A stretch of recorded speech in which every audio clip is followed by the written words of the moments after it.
right, Keith, thanks. Maine relies on heating oil more than anywhere else in the nation. According to state data, 6 out of every 10 people in Maine use it to heat their homes in the winter. But Governor Janet Mills is pushing for a more sustainable option, heat pumps. News Center Maine's Donovan Lynch has more from Fairfield. As Maine looks to break its reliance on heating oil, the state is betting big on heat pumps. They are affordable, accessible, and sustainable ways to fight climate change and save money. Governor Mills announcing a new goal to install 175,000 heat pumps across the state by 2027.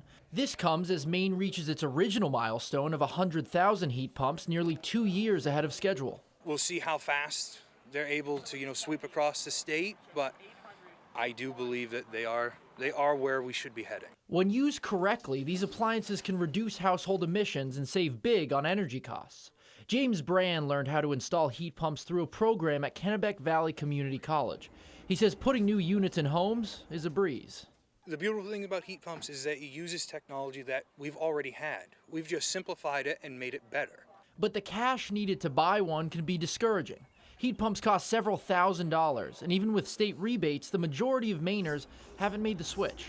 That's something Hannah Pingree, who leads the Governor's Office of Policy Innovation in the Future, is claiming to change. We're doubling down to make sure that moderate and low-income people can afford them. And I will say every day we hear from towns, schools, small businesses who want to know how they can install heat pumps. If the state does meet Governor Mills' new goal by 2027, that would bring the total number of heat pumps statewide to 320,000.